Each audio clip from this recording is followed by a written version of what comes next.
आज हम सीखेंगे एक प्रीपोजिशन जो कि बहुत ही कॉमन है और जैसा कि आप देख रहे हैं वो प्रीपोजिशन है अक्रॉस।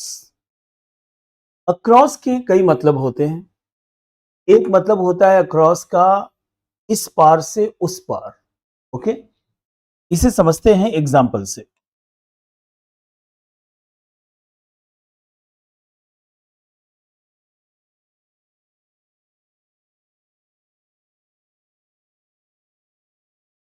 आप इसे रोड मान लें, आप इसे नदी माने और आपने कहा कि एक आदमी सड़क के इस पार से उस पार गया, तो आप क्या कहेंगे?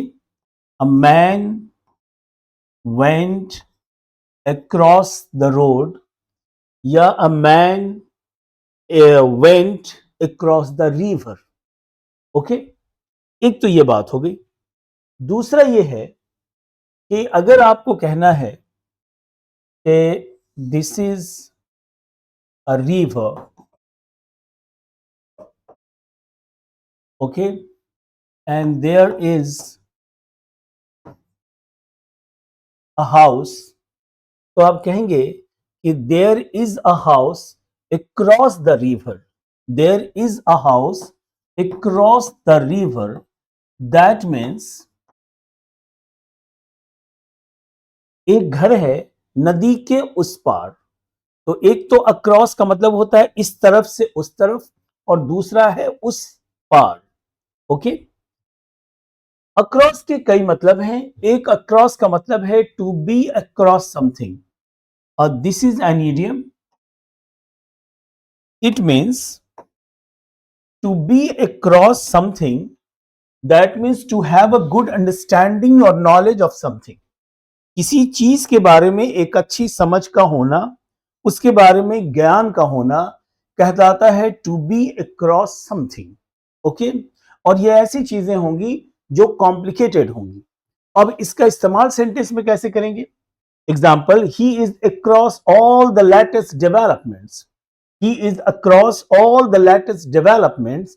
दैट मीन्स वो सभी जो नवीनतम विकास हुए, जो चीजें हुई हैं, उससे वो अवगत है, यानी उसे वो जानता है। You are not across all the things, that means you don't know everything.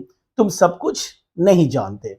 It is an idiomatic use of across. Across ये मतलब जो टू बी अक्रॉस समथिंग है, ये एक ईडियम है।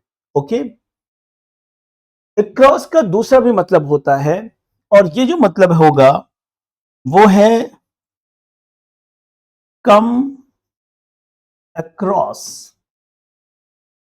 कम कम अक्रॉस, दैट मीन्स अचानक कुछ मिल जाना या अचानक किसी से मुलाकात होना।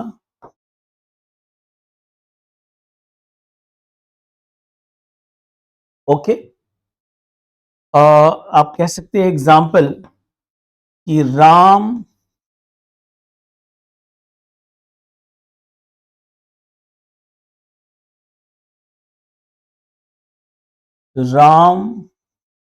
came across